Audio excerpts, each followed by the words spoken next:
Welcome to Castles and Cryptids, where the castles are haunted and the cryptids are cryptic as fuck. I'm Alana, I'm Kelsey.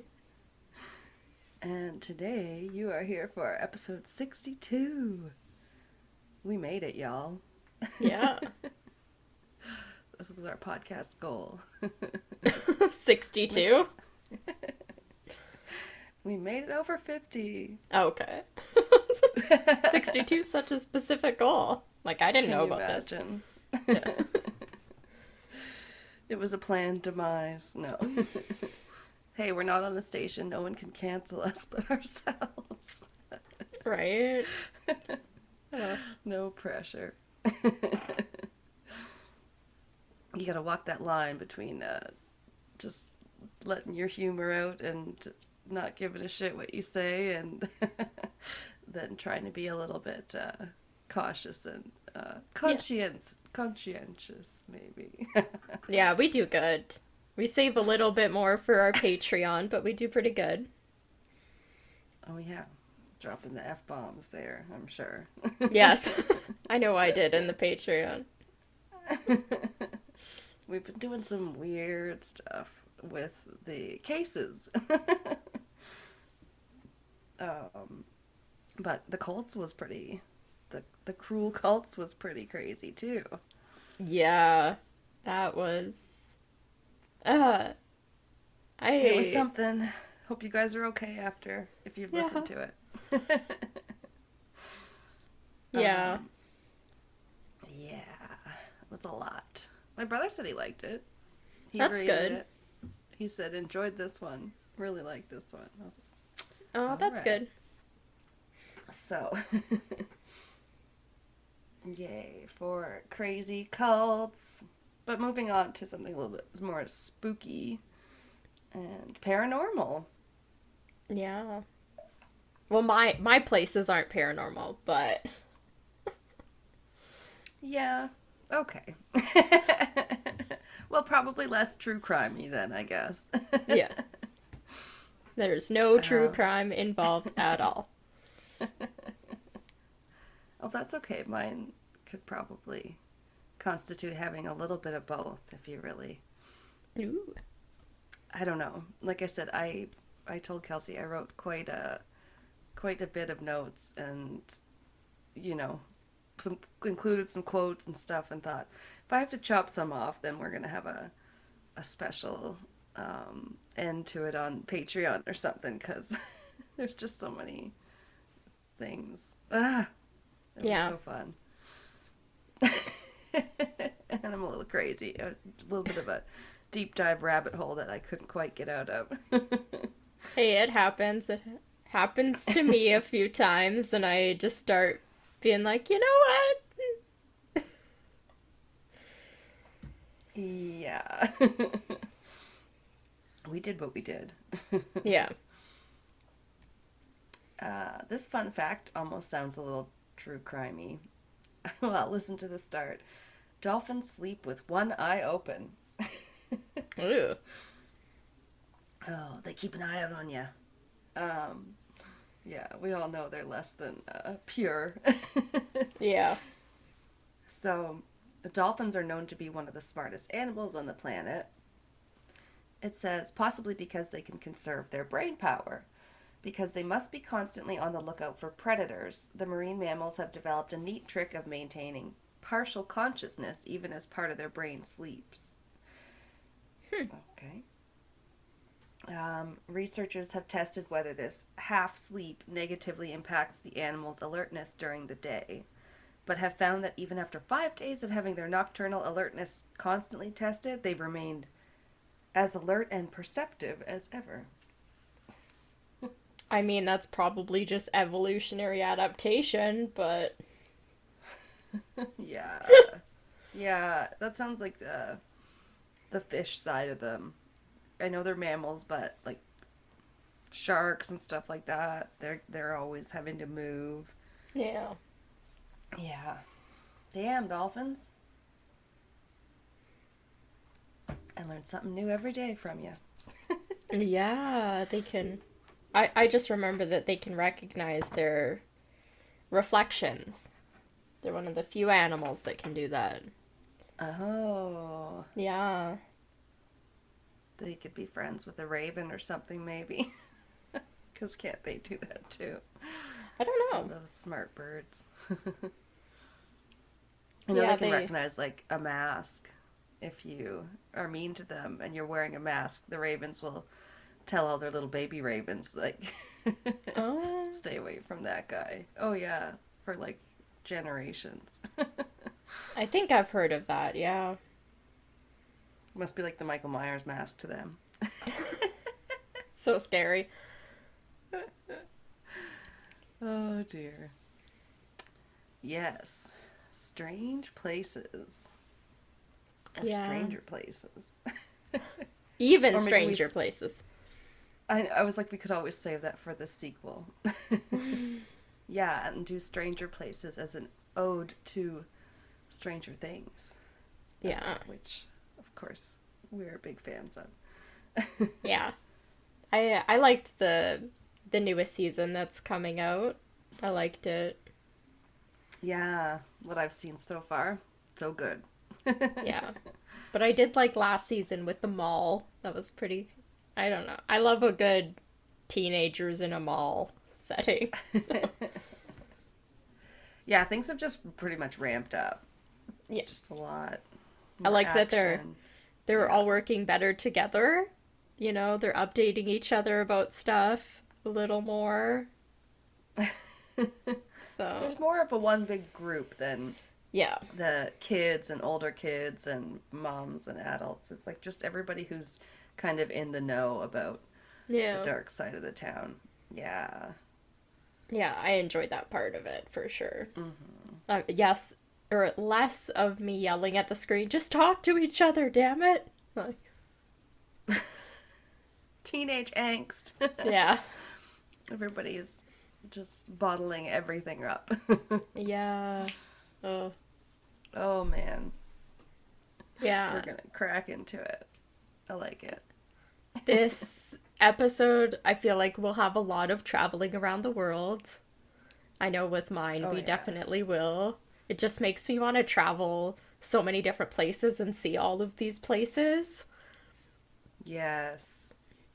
Even better, someone invent teleporting Yes, so I don't have to want a private jet to just like zip me off. I can't afford to visit all these places. So teleportation would be ideal. Well, because you need money and time. Yeah. Yeah. But So I do have a few pictures on the drive.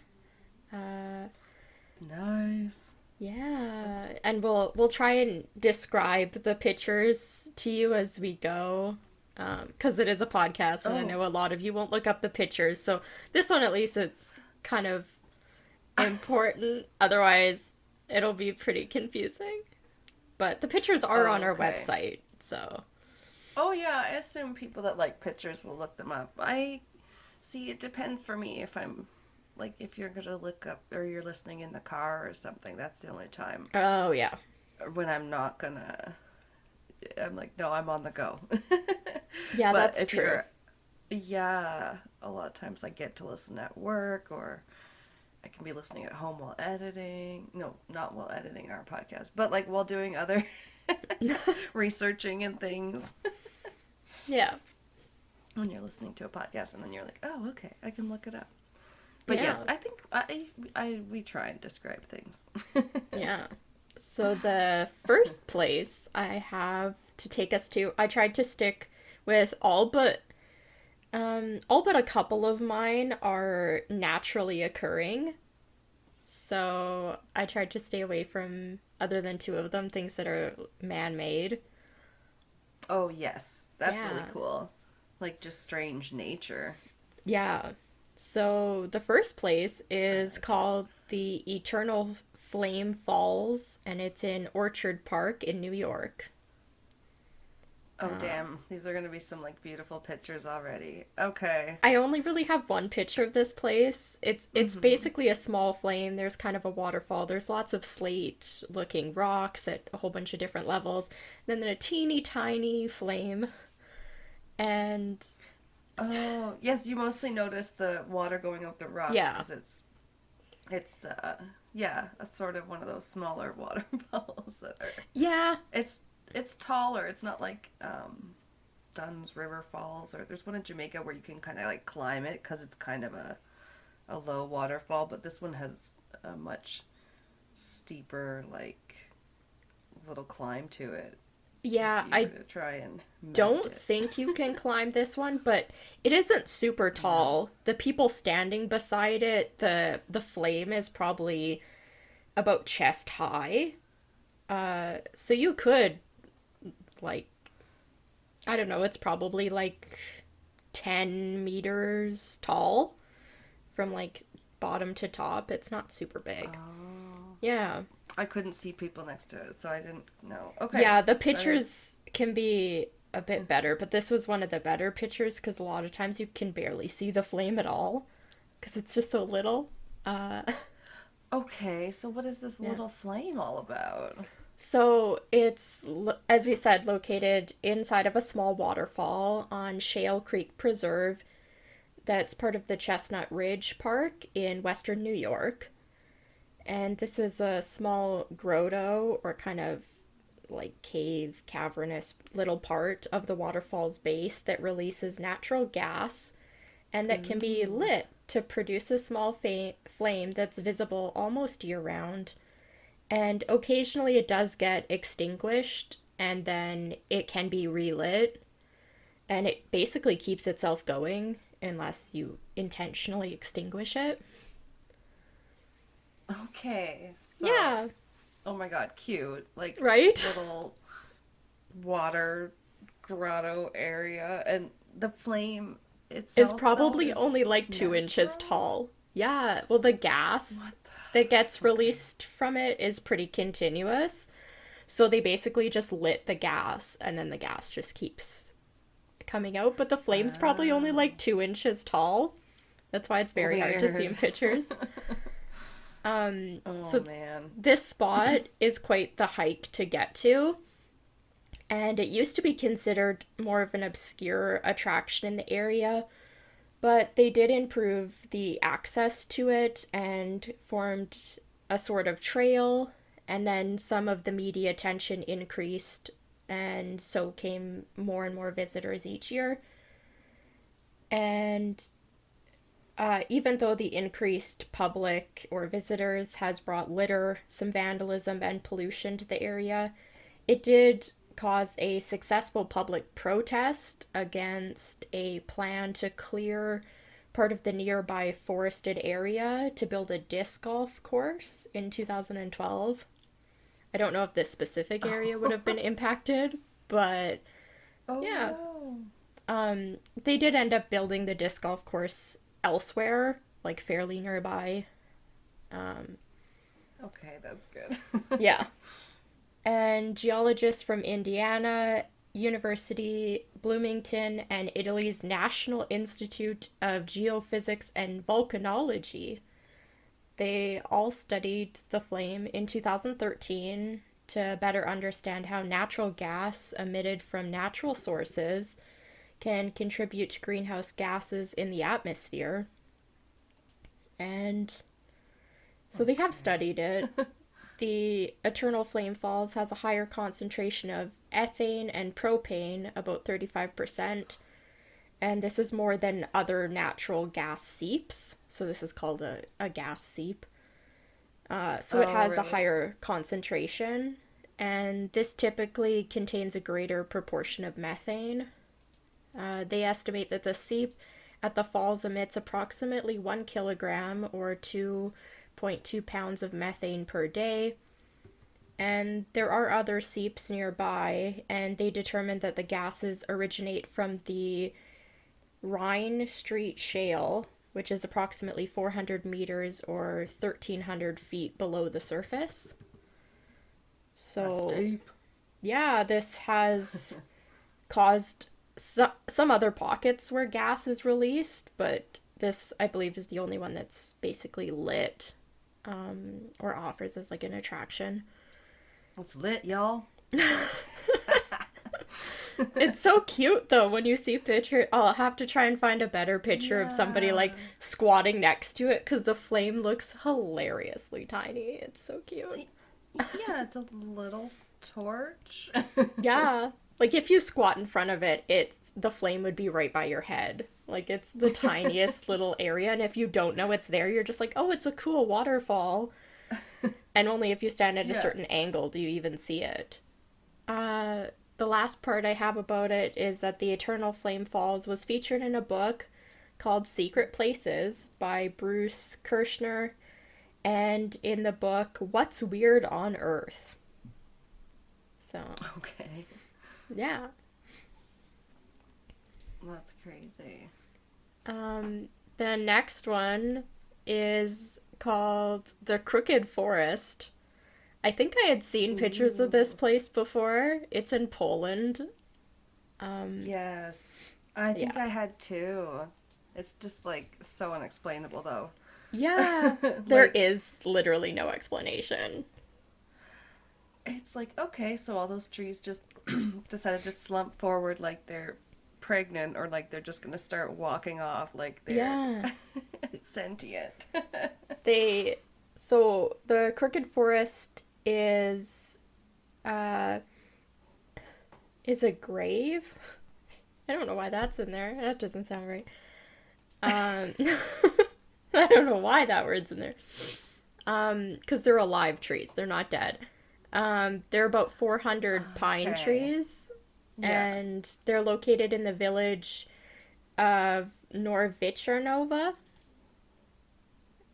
Sure. Arnovo in western Poland, and it is a protected natural monument of Poland. Oh, it's probably supposed to be a grove of trees instead of a grave. A grove of trees. Uh, Oh, I'm sorry. I didn't. oh, it's like I a was like, yeah, grave. they're.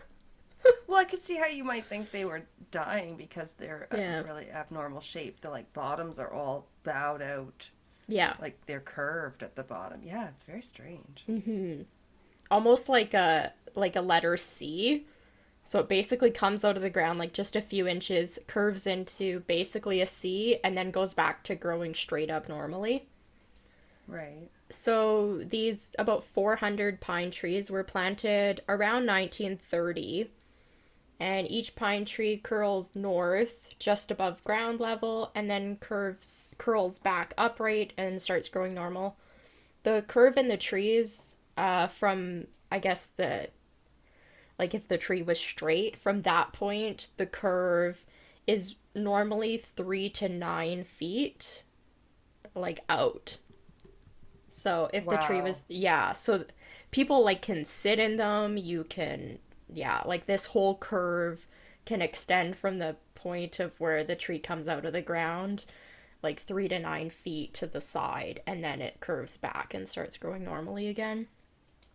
Yeah, but it's not like it's by water or something that would No. make a tree normally bend toward something. Yeah. It's like, what? So the even weirder part is that these some 400 pine trees that are curved are found in the middle of a forest of regular trees, all growing perfectly straight. And Why? right? The Is it a novel of some kind? Are we in Narnia or right? It makes no I don't. sense.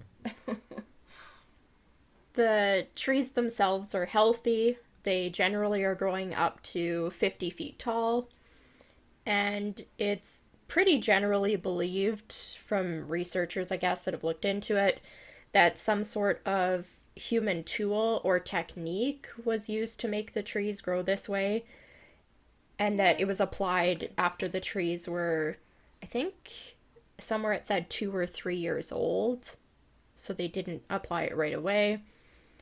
And unfortunately, this method has never been determined, and it basically remains a mystery. They don't exactly know what allowed them to grow the trees this way or why. They do have a Like, couple, damn. right? Like 400 trees were planted like this in the 30s. You would think that it would someone dropped like something radioactive there. Whoops. And then they all Right? just had the same mutation or whatever. I Yeah. don't know. Or like it's like or if something grew out from like a blast site where it all Mm, like grew like blah, blah, grew out from one radius and just grew yeah. outward. But these ones, they're just all going somewhere, leaning towards something that we Yeah. can't see. Especially because they're surrounded by regular trees. Yeah, to like see that up close would be so weird. I tried to get a picture where you could see like the edge of where these trees are and the regular trees start, but I couldn't find anything. Yeah, Yeah. I'm not that surprised. So the trees may a couple theories are that the trees may have been bent to be used naturally as lumber for curved furniture or even for boat building. Okay. Another thing said that it's possible they wanted to use them for the wheels of like wagons because it would be stronger Oh my god. than bending like the wood to make the wheel. It's like But such bull crap though. yeah, the um some other people do believe that a snowstorm could have bent them. However, there is actually no record just with they have pretty good like weather records even going back to the 1930s, so they say no such storm really exists. They haven't found evidence of it. No. Okay. So the forest itself was featured on the Unexplained on the History Channel titled Unnatural Nature, which aired in 2019. And Ooh. yeah, Nice title. yeah, Unnatural Nature. The site is open to public and does serve as a notable tourist attraction to the region. It does look pretty cool Cool. in pictures. The next place is very crazy looking. It's right out of like an alien planet looking thing. So it's basically Okay. pools of water. There's like rust colored rocks and then lime green. Okay. Yeah, just crazy colors. And this is It called is. the They're very bright. yeah. They're very bright. But it kind of looks, if they weren't so bright, I'd be like, oh, those are like rice paddies in China or something, because there's a lot of water and different levels of greenery. Yeah. Okay. So this is called the Danakil Depression and it's located in Ethiopia. Oh, wow. Yeah. And it formed from the continental drift of the African and Asian tectonic plates. And this point, the Danakil Depression, sits at the junction of three different tectonic plates known as the Afar Depression. And the northern part of the depression sits more than 100 meters below sea level. The area receives very little rainfall and contains some unique microbes, as the pools of liquid in this area are actually acid. Just basically pure acid. Oh, no. Yeah. I mean, they didn't look like super clear, like I wanted to swim No. in them. Yeah, But you if you go to the I next just picture too, there's another picture of it. It like is scary looking. But like, yeah, I just thought it was maybe swampy or something. Because in the first picture, there's a lady who's Yeah, not far she's from them. It's squatting. not like Yeah. she's get like they're not like steaming behind her or like eating No. away at. I don't know. But definitely have to be Yeah. careful where you step. So it's like rust I colored know. orange, there's like neon or fluorescent green, and then like highlighter yellow. That's not natural. Nope. It is.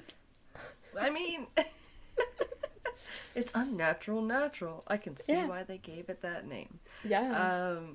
Yeah. There's a really clear shot in the second one Yeah. of yeah, like the water looks a little bit more clear, but then you can see in it, and you're like, Kind of reminds me of that old drink they came out with that was called Orbits, and it just had these little gelatinous balls in it, like that they put in tapioca. That's what these kind of look like underneath the water, just little Yeah. balls of something. Yeah. I So, don't know. the area actually is pretty well known. Um, it's often referred to as the cradle of humanity. And yeah, the reason That must be why some. Okay, sorry, I'm waiting. the reason why is in 1974, researchers famously found the remains of Lucy in the Danakil Depression that was the earliest ancestor of modern humans that dated back 3.5 million years. So, Okay, yeah, I the have heard of Lucy. Lucy. Yeah, she was She's found here. old. Yeah, she was I was found gonna here. say. Okay, I was like, is it primordial goo? It's like, okay. There's Yeah. some very old stuff that's been found here. Yeah. Yeah. They found a Wow. bunch of other fossils of ancient hominins. And Okay. yeah, these have been uncovered here. And this prompts many paleontologists to propose that this area is where the human species first evolved, which would be. Homonyms or hominids? One of them. So, what they had was Oh. hominins, Oh. HOMININS. And I had never seen Oh that my word god. before. Wait, because I was like, is that the same as a synonym? No. I thought that was a. I thought that was a. Yeah, like I a had heard like grammar term. hominoids, but Interesting. yeah, this Yeah, said I never know. ancient hominins. Yeah, so Well, this could be where, I'll like, take their word for it. yeah. So paleontologists believe this could be where the human species first evolved, which is crazy. Huh. Yeah, that is pretty And nuts. the Danakil Depression is also the hottest place on Earth. If you account for average temperatures year round, it's the hottest place on Earth. Holy shit. Yeah. Okay. This place is like Is it? hardcore. Like, Yeah. It's hot because it's so weird. I Or don't it's just. know. Oh my god, yeah. No comprende. Yeah.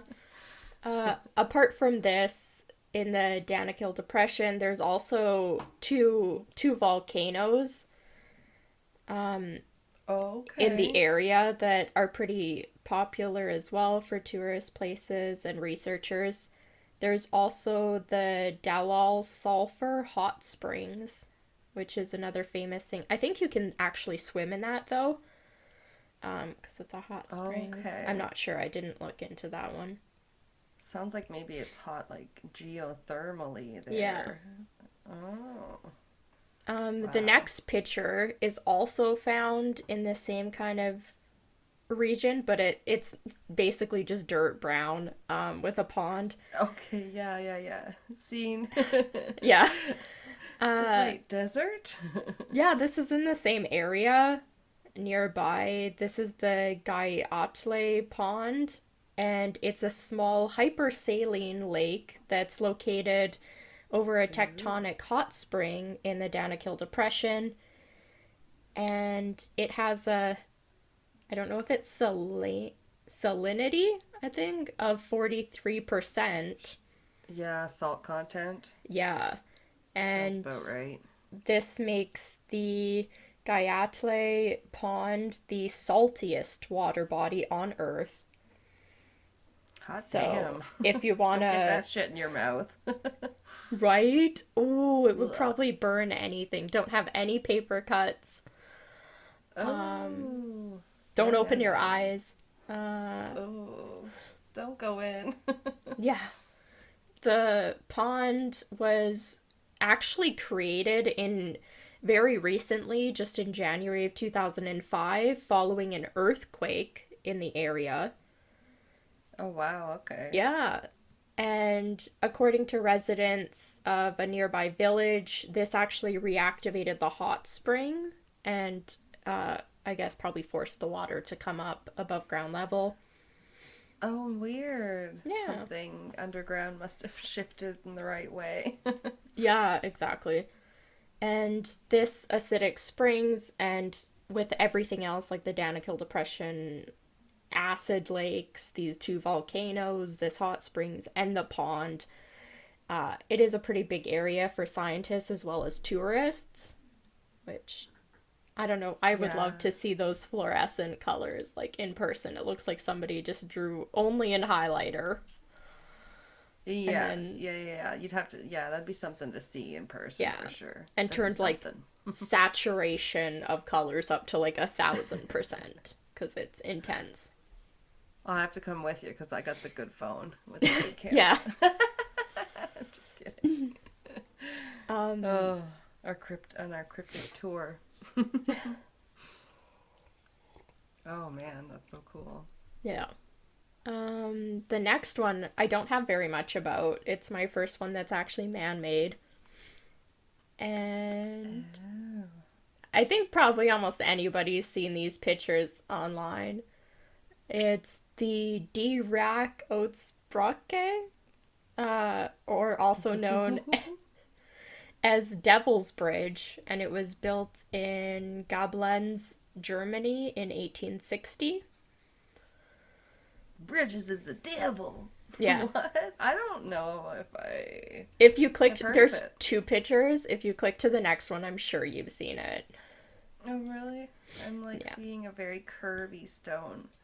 Yeah, click to the Bridge. next one. Oh. Yeah. It makes a perfect circle. Right? With the So, water. Ah, it's the um, Eye of Sauron. No! right? Because This there's is, like a rocky crag in the background, and then like the lake's yeah. so clear, then it's like a mirror image and looks Yeah. like a pupil. Yeah, Creepy. that's true. I didn't notice that before. Um, yeah, so Why the this fuck is it so curved? it's how it was built. They built it in Oh my god. 1860 with extreme accuracy. The arch or the bridge and its reflection in the water merged to basically form a perfect circle. The Damn. bridge was commissioned in 1860 by a knight from a local town. Didn't find anything more about that. The thin arch over the Okay. yeah. The thin arch over the water is built out of very varied like sized stones. They aren't all the same size. And it is known as a Devil's Bridge due to the colloquialism that these that word that Oh, sorry. um these bridges were so dangerous or miraculous that they must have been built by Satan. Uh, Well, that's probably people that are trying to get their wagon up and over it. They're like, with their mule. It's built by Right. Satan, damn it! yeah. It's also not Yes. very wide. It's basically, I don't know, it looks kind of like a walking path. Yeah, just a little cobblestone, Yeah. tiny pretty- little bridge with no guardrails or Yeah. anything. Very The- steep looking. Oh, yeah. It would be extremely steep. The spot is very popular with photographers, and you can actually no longer cross the bridge itself. It's basically, I think they took down any pathways that led to it, just to help preserve it. That's good, and to Yeah. preserve the people and the idiots Yes. from it.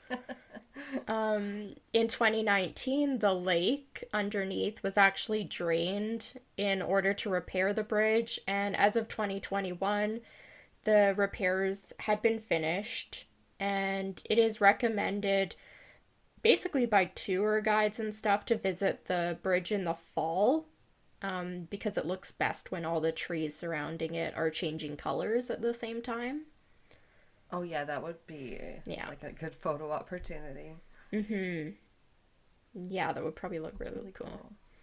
Yeah, it makes a really good shot.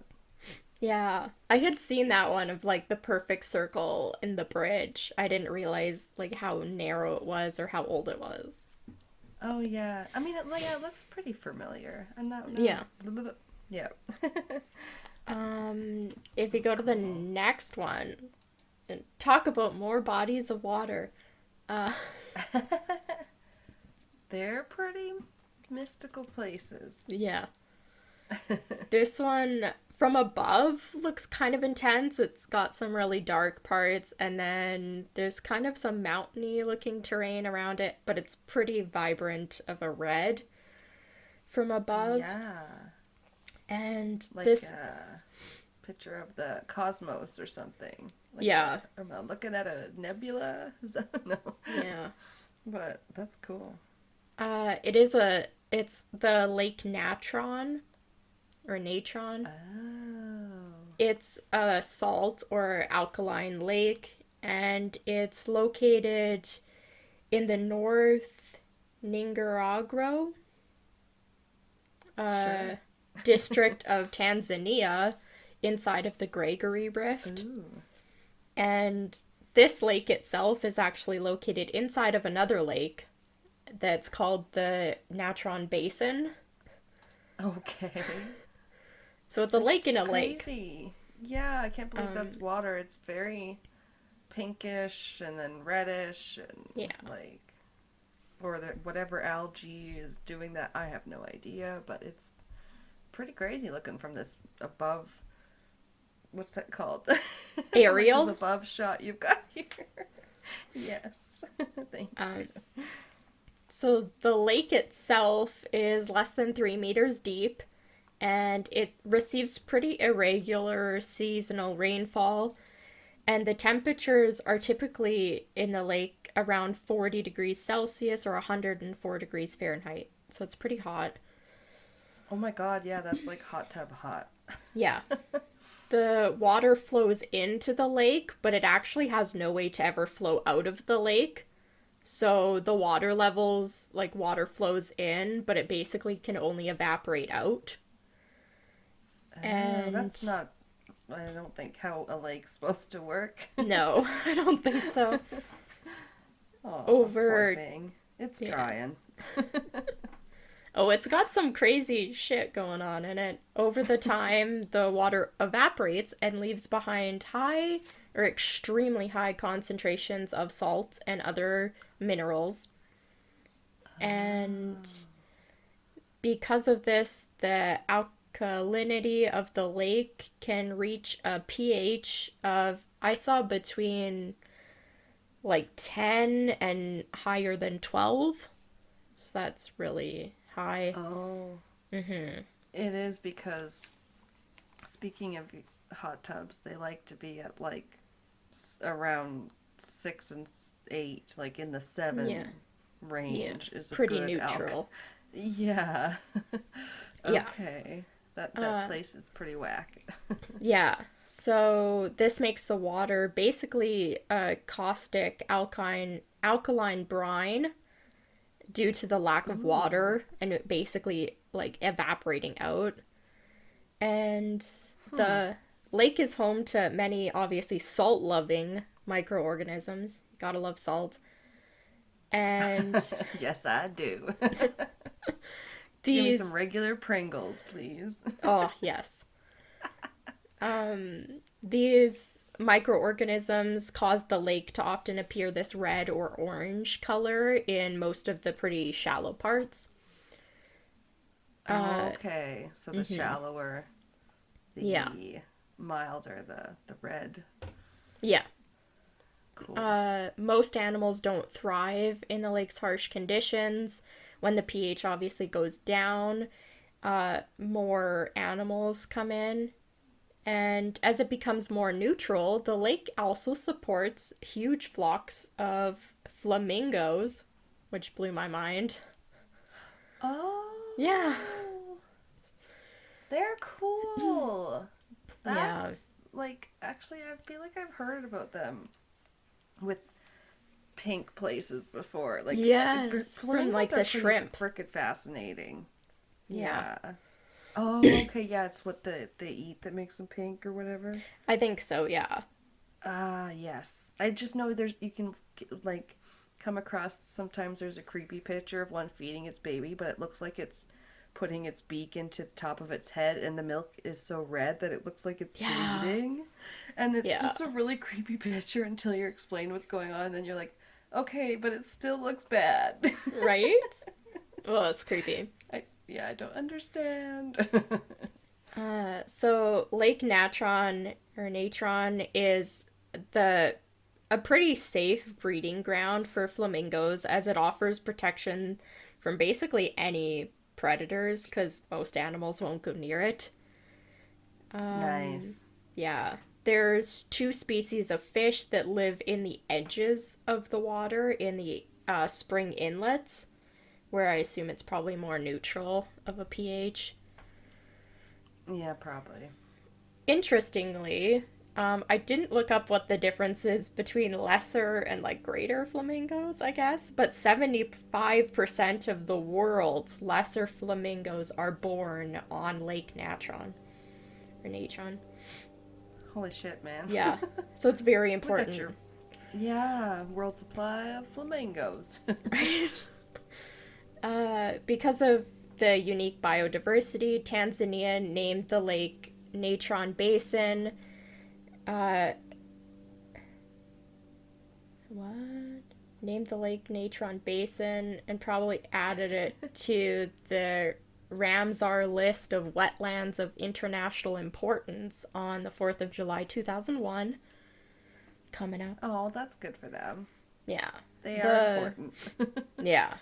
The lake is believed that it could become a pretty big tourist attraction because it's not super big right now. Because they don't really have anything to support the tourism that would be interested in going there. Okay. Yeah, it basically just gets people coming to look at it that already are going to climb the nearby Olendoy. I think it's like mountain or hill. So that's pretty popular, like climbing. And this lake is at the base of it. Oh. Yeah. You've got your particular adventure tourists that are going to be Yeah. the only ones already coming here. Yeah, I can see that. One very unique aspect of the lake is that many of the animals that fall into the lake actually are turned into stone and become calcified and preserved by the highly alkaline waters. So the rest of my pictures are actually a series of photographs of different animals taken by Nick Brandt in 2013. I don't And- want to. I saw the thumbnails, but I didn't know they was dead. Yeah. Oh my god. It's like a little stone ornament. Yeah, they're very well preserved. It's pretty crazy. Holy shit. So, just going through them, there's the first one's a bat. Like, he obviously staged them. It's in black and white, so it looks more dramatic for his pictures, but these are the pictures he took for his art gallery. So, the first one's a bat, then there's a dove. Most of the birds are just propped up on a stick. There's a fish eagle. There is a calcified flamingo. And then Oh a my songbird. God. Yeah. That bird propped up on a stick with its wings sort of in front of him looks like the grim reaper of Yeah. death. Yeah. Jeez. Oh, I probably can't put these on Instagram if there's someone's photography, but they are quite gothic. I don't know. You probably can. These say, like, it Yeah. has the. It says it's like a songbird from. And it has his information at the bottom. Yeah. If you include that, it's probably credit. fine. Right. Yeah, because Yeah. that would credit him. I get so nervous in case. I don't know. Nothing's ever happened to me, but. Yeah. In 2013, so he did this art kind of, the pictures were published, I guess, in 2013. In 2011, he was traveling to do a photo shoot for a new book on the disappearing wildlife in East Africa across the ravaged land. And he came across these different birds that were basically just on the water's edge. And he said it seemed that the natural lake was seemingly turning all sorts of animals into stone. So I have a few quotes from him. Okay, but I just got to the one that is a flamingo. That And one's sad. it is. It looks very Hollow. tragic because I thought they were Yeah. kind of, more, Pretty. not bothered by it. But Yeah, the yeah, flamingo they are very one's pretty. pretty skeletonized, I guess, out of the other ones. Yes. The only up the only comedic part in it is it's like preserved, calcified flamingo preserved by the highly basic waters of Tanzania's Lake Natron, which just sounds funny because even though it's completely correct in the context, Yeah. it's basic water, but that That's makes me true. completely laugh. I didn't think of that before. It's just Ugh. basic. They're so basic. Yeah, the last Basically one. full of salt. Oh, so much salt.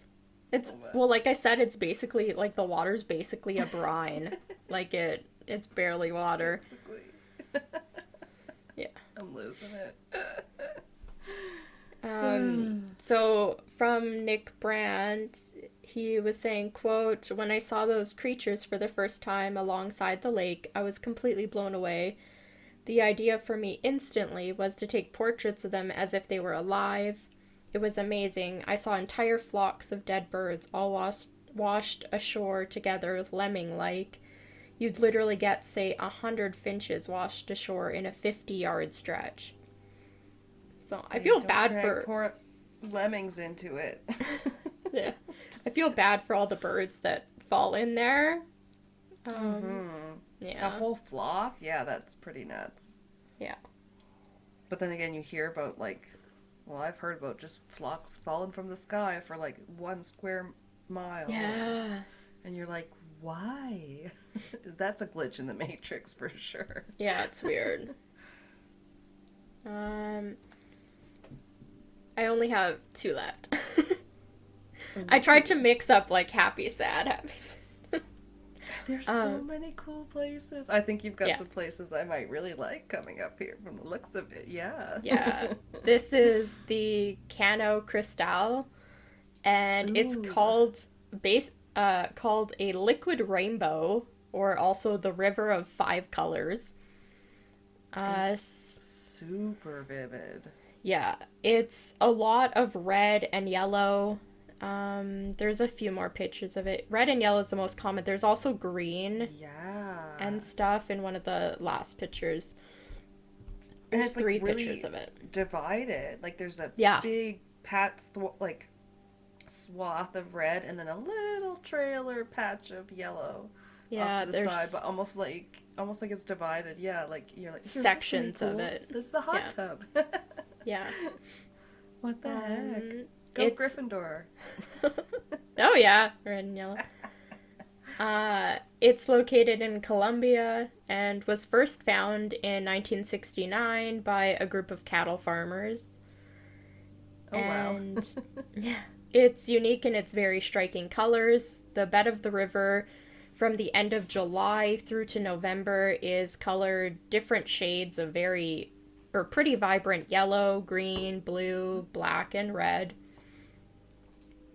And the water I see some green. Oh. yeah, it's if you go to the third picture is the only one you could see green. I looked through so many pictures of this trying to get anything other than red and yellow. Yeah, maybe it's where the 2 parts really converge, so it's more Yeah. rare. It's like the yellow part. What is it? Yellow and blue. Yeah, I'm like, what makes green? sure. Oh damn! Primary colors. The That's so cool, though. Yeah, it's beautiful. The water itself is extremely fast flowing, and it has a bunch of rapids and waterfalls, and the water itself contains absolutely no fish.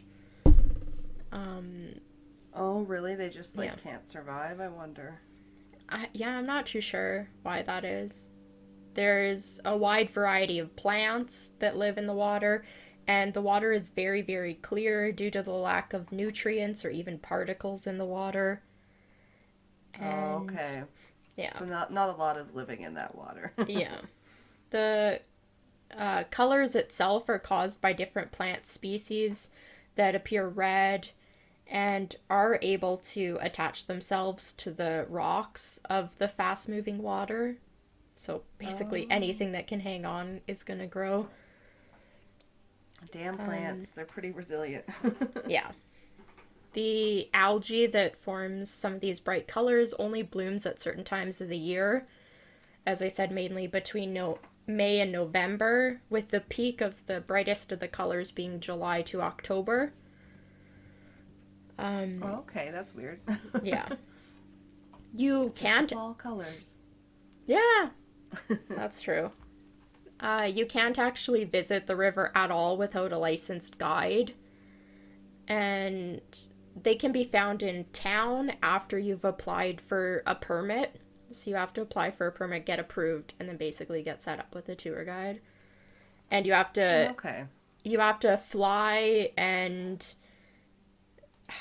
it's quite a long journey to get there. There's involves like plane flying to get to a certain point, and then there's boating, and then like canoeing, and then hiking. It's crazy. Plane flying. And yeah, no, it Yeah. sounds like quite a few different connections. You're like, okay, I'm out in the middle of fucking nowhere. Yeah. In a one video I watched because I wanted to see if I could find a better like thing, they were talking to the tour guide who was taking them just on this YouTube video from a few years ago, and the tour guide said that these three guys were the first people that had been taken out that year. Like it's not a huge Wow. thing. Probably it costs quite a bit of money. Yeah. It's With good. I everything hope it involved. preserves it too. Yeah. So, So if you get through all this and you visit, you can actually swim in it in very designated specific areas as long okay, as wow. right? As long as you're That'd be not cool. wearing bug spray or sunscreen. Okay. And yeah, so it can't affect the plants, I guess. The Red River is strongly impacted by weather or the red of the river is strongly impacted by weather and climate conditions. There's drought that's pretty common in the area, and that can kill off parts of the algae, making the river appear less red. And I think red is the majority of the color of it. And Yeah. yeah. I know, in at least the first two pictures, it really is. Oh yeah. And then it also says if you're going to be planning a trip there, make sure you go on sunny days because cloudy days basically dull the colors and it won't really look like anything at all, even just on a cloudy day. So you really Yeah. have to hit it at the right time. That makes sense. I mean, you see those beautiful pictures of tropical paradises, and it's like, well, yeah, it can't always Yeah. be completely cloudless and sunny and, Yeah. can see straight to the bottom. Yeah. That's so cool. So my last one is also my second one that was man-made. I had heard a little bit about this before, but I had never looked it up or Yes. anything. It's the Nazca lines in Peru. It's like one of my faves. Oh, yay! Yeah. Oh, come Yeah. on. It's been on Ancient Aliens. You know it has. Oh, yeah. It's like somebody made these.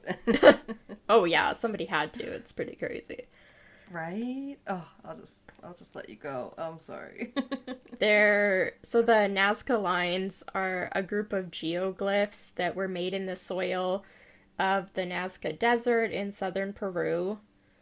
They were created sometime between 500 BCE and 500 CE by people that were making depressions or shallow incisions. So they were basically digging up the desert ground.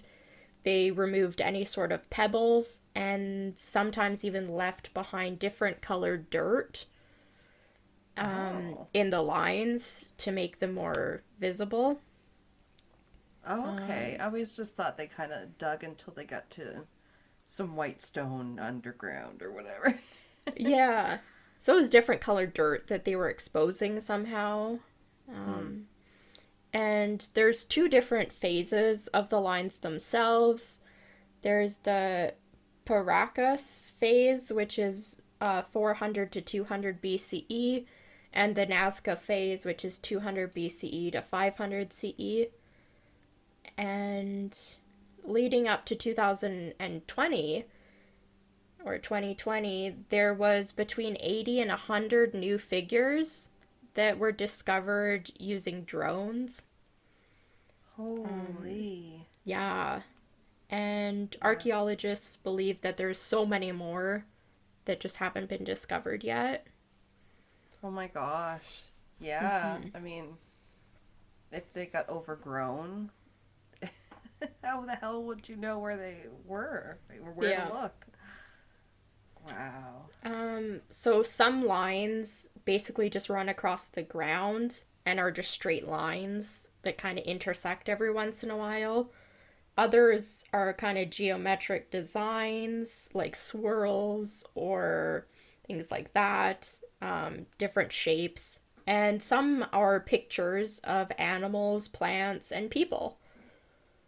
And Yes. Little gray yeah. people. No. Yeah. And like from what I know about the straight lined ones, that's usually ones they found like on the tops of mountains that looked like they had been sheared off. Like it looked a lot like different Okay. runways and stuff. Yeah. It's pretty I think crazy. I think one thing I was reading said that they intersected with with the horizon, so that makes sense then if they were going up the sides of mountains and stuff. And some like the almost like the sorry. I'm really excited I stopped saying like so much. Let me try that again. Yeah, like it would look it looks like the top of a mountain has been like cut off and then they would have like straight lines running across it like an airplane runway or Oh wow, something. that's Yeah, pretty and cool. some of them that's what it looked like and it's just like, ooh, what the heck is that Yeah. for the spaceships? So some of the designs are 400 to 1100 meters across, so they're Oh my gosh. huge. And Yeah. the designs themselves altogether cover an area of about 50 square kilometers. I mean, Um, damn. yeah, it's a lot. They're really big. The lines are typically 10 to 15 or 10 to 15 centimeters or 4 to 6 inches deep. And more than half of them are 33 centimeters or 13 inches wide, like how thick the lines are. Others are even up to 6 feet wide across. So that's a lot I of wonder if digging. yeah, and like I wonder if that's even bigger than most crop circles. I would wonder. Yeah, I I don't don't know. know. I mean, it's just Um, so cool. It's something you see from above. yeah. Imagine you're coming home, you live near this place in Peru, and you're like, oh, look what I get to come home in the airplane. I get to see this monkey, like, looking up Yeah. at me Yeah. That's instead pretty of just cool. fields. Right? They should do Yeah, this in like Alberta. right? It's just, and it looks like something people would have done just for fun. Because, like, what other purpose is it for? Put the monkeys here? I have no idea, yeah. Uh, so they're best seen from the air, obviously just from their size and everything, but they can be Yeah. visible from nearby foothills. So that's Okay. kind of the second best probably view. The climate in the area is extremely dry and it's also pretty windless. So it's very stable. It allows the dirt not to be spread around or blown around, and this has pretty well Oh, preserved the yeah. lines. Other than the fact that starting in 2012, there was a big influx of squatters or people living in the area that caused the lines to deteriorate. Oh, no. Yeah. That's too bad. Um, so they vary in complexity. Hundreds of them are simple designs, like I said, shapes, swirls, things like that. And more than 70 of them are animals that include a hummingbird, fish, spider, a condor, a heron, the monkey we talked about, There's a My lizard. favorite. Yeah, the monkey's pretty cute. I like his tail. And his hands. His hands are hilarious. Oh, his tail just spirals until it looks like Forever. a lollipop or something. Yeah, Yeah. it does look like a lollipop. There's a lizard, a dog, a cat, and even a human. There's also some other shapes that include trees and different types of flowers. There's different interpretations, and most of the people believe that they have some sort of religious significance. Okay. Yeah, so like each animal could have been like a ceremony or something like A that, or like god. a god. Yeah. Cool. So there is like a little map of some of them too, just where they sit in the area.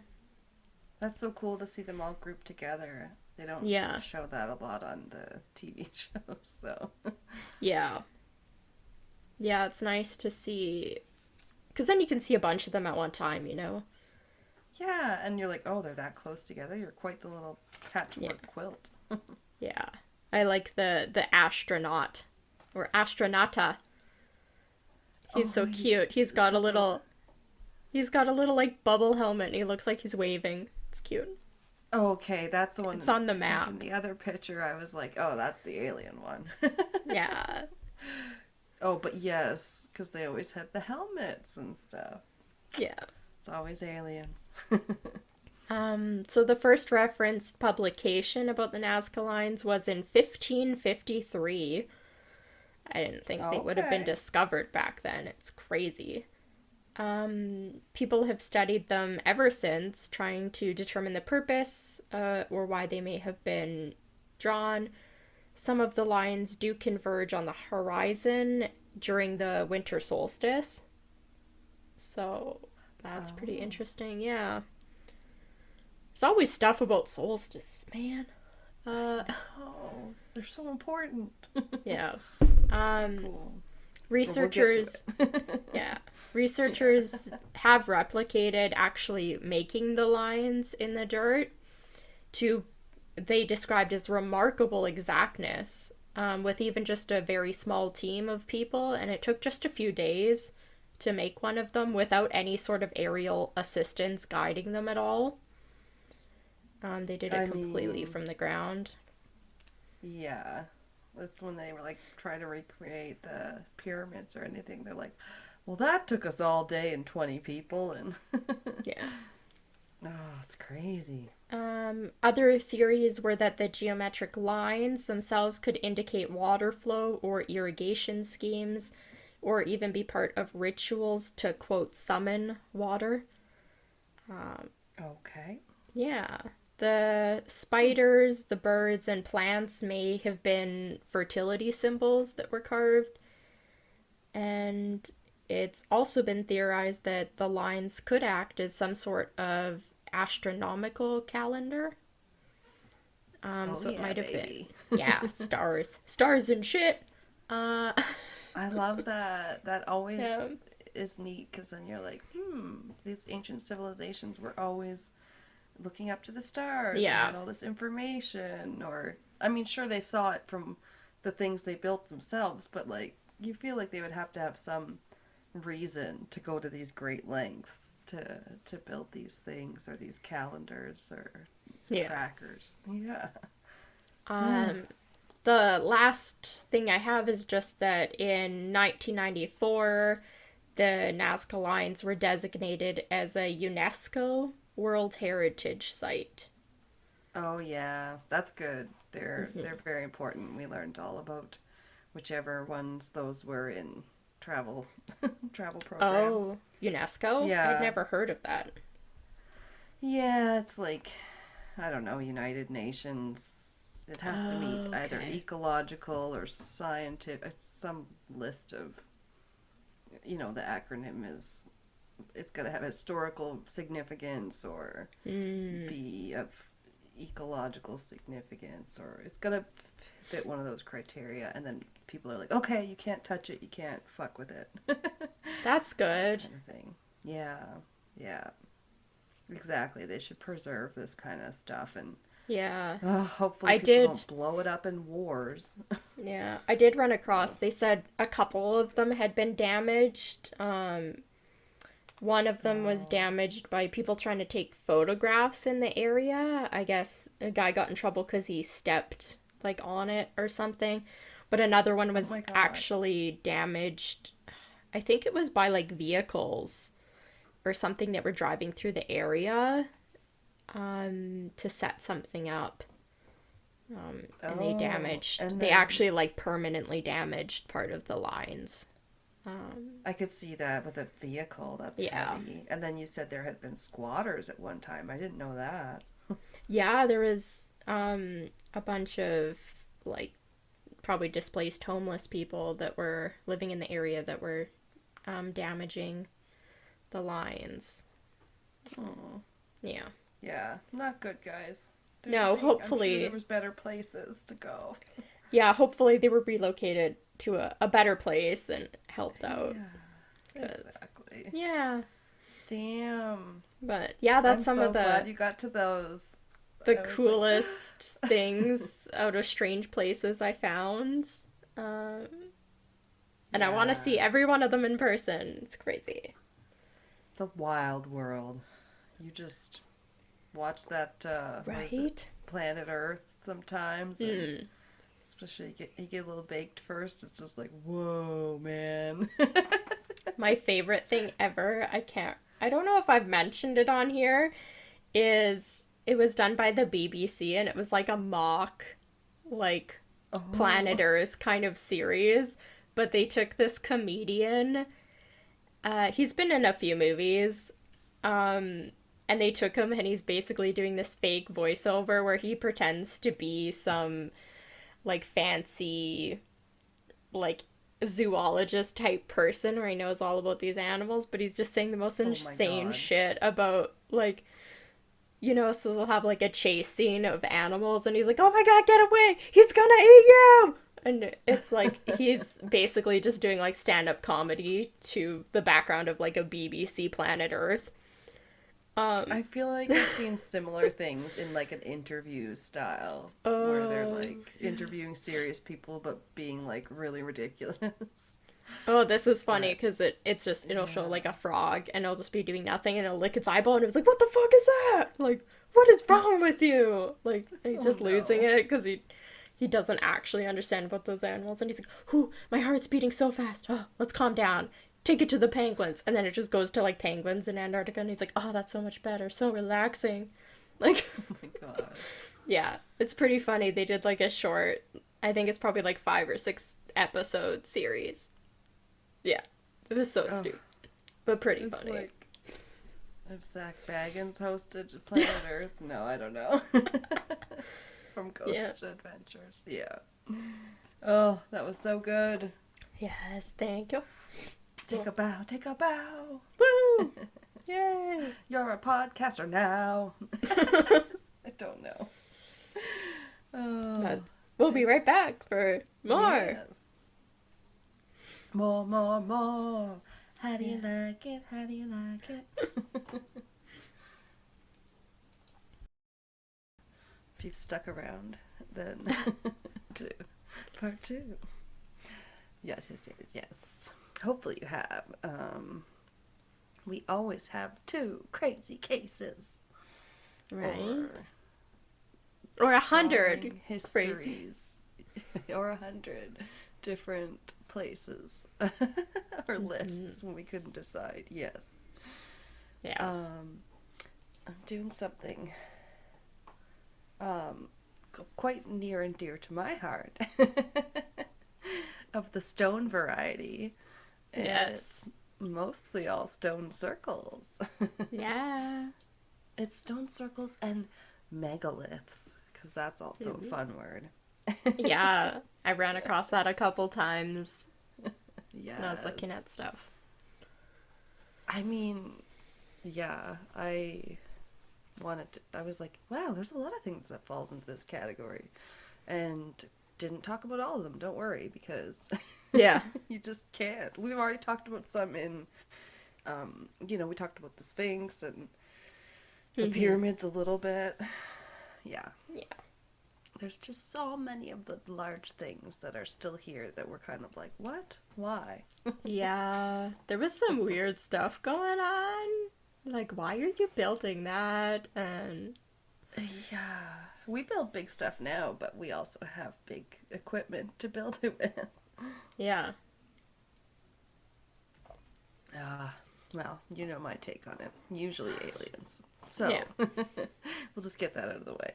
Um, the first thing I did was go to like Google to be like stone, circles, whatever, history, or something to make it so I wouldn't just get a bunch of whatever, come here. This is the tourist type Oh, yeah. information only. That's Yeah. what I ran across too.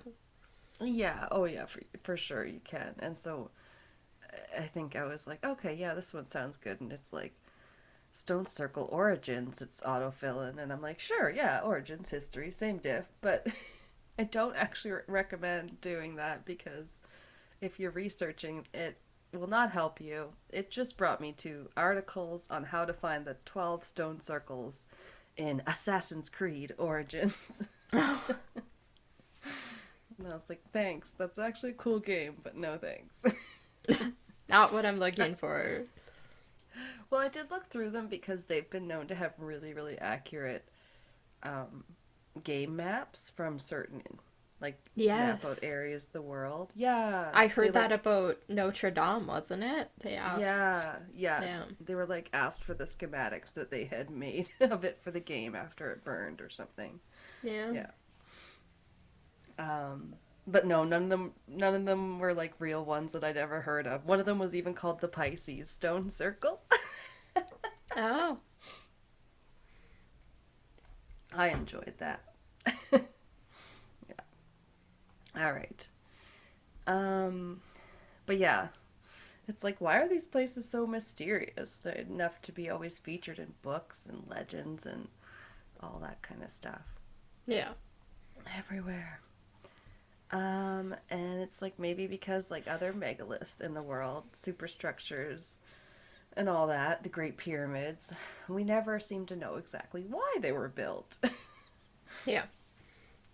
We have our theories and guesses and hypotheses. But yeah, because we can't ask the people, obviously, all we have are just very educated guesses. Right. But that's what makes them so fun, I think. I really want to know, but it's still, I like the mystery. Yeah, I can live with those mysteries where you just actually know it's never gonna be solved. Unless we get to go back in time. Yeah. Let's go back in Oh, time, man. Outlander style. Or someone comes to us that's learned how to time travel, like from the Fringe. Those people. Yes.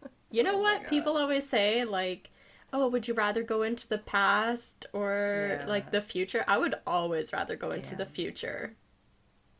Like, I come feel on. like that's probably the smarter decision, even though Yeah. it's so scary because we like, oh, we know what happened in the past, quote unquote. But it's like, yeah, we know, and we know that a lot of it was shitty. Yeah, I don't care. I want to know the future. Like, frick. I would never go into the past if given an option. Well, you should join the Project Pegasus. Yeah. Not having running water or a proper bathroom does not interest me. Sorry about it. I won't live without Having- toilet paper, okay? Yeah, having experienced what are they called? Not porta potties. Oh, outhouses on Ugh. the actual historic site at King's Landing. Oh my God, yes. If it rains, then your hem of your skirt gets wet, and then you like pull it up to go sit on the wooden like Ugh. porta That's a potty style. nightmare. And then it's all wet. It's not good. It's Yeah, not no good. thanks. And they Don't- didn't have toilet paper. Yeah, you had some modern bathrooms, like certain houses. Yeah. Trade secrets, but like certain houses would have a modern bathroom under them, but not all of them. Ugh. So gross. I don't know. Oh man. Don't sign me up. Yeah. So, You probably know the most famous stone circle, I would say. Is it the Henge? It's the Stonehenge, which really is probably the least exciting name they probably could have picked in retrospect. All the other ones have much more descriptive and fun names, as you'll see, but Oh, okay. that's okay. It's at least it knows it's like, hey, I'm the celebrity henge. Yeah, my friend, when he was in London, he ended up visiting, like, he was living in London, but he did a lot of traveling, and he went to Stonehenge, and he's like, yeah, it's not that great. I was like, I can see I that. could see that. Yeah, because whenever you go to real historic places, they're always surrounded by tourists, and they're not when you're watching TV and you're looking at the Mona Lisa, you're not seeing like 10 million 1,000. people in front of it. Yeah, and how it's like a postage stamp and whatever. Yeah. Yeah. I heard somebody threw a cake at that in some sort of protest recently. Yeah, they threw Like, something. what? I Yeah, mean, I think it was a birthday cake. I don't know. happy Why is birthday, that? Mona Lisa. What does that have to do with climate change? I don't know. Oh, is that what they were protesting? I believe so. Oh, that's But I could be weird. wrong. You just wasted Yeah. energy making that cake. Wah, wah. Maybe it was a vegan cake. All right. It's Stonehenge. Some of our best estimations for Stonehenge's purpose is that it's an astrological site or either or a place of worship or ritual. So no big surprise there. They came up in years too. Yeah. Astrological sites, and it makes sense, especially when you have stones that align with celestial beings and such. Yeah. It's in Salisbury, England, and the age of it is somewhere between 3,000 to some sources said 4,600 years old, I guess. Wow. On our dates. Yeah, and I might have this later, but the ditches that were built around it were even older. It's like, we don't frickin' know. The carbon dating, I don't think, has quite pinpointed it. It doesn't sound like, but Yeah. could have been just my bad sources, maybe. I don't know. But yeah, it's like the pyramids. It's like, we're not all that sure. They're so frickin' old. Yeah. They just redated some remains or something. It wasn't from Lucy. It was from a different, like, early hominoid person. And they figured out that her remains were 1,000,000 years older than they previously thought. It's like, wow, only 1,000,000 years? Like, She better update her driver's license. yeah. It's like, you were wrong by 1,000,000 years? Oh my god. I always wonder how exactly it works, right? It's I like, how don't know. accurate is it? Yeah. They think they've traced the stones that were used back to two different quarries. So one was in Pembrokeshire. Pembrokeshire? Not sure. Probably that one.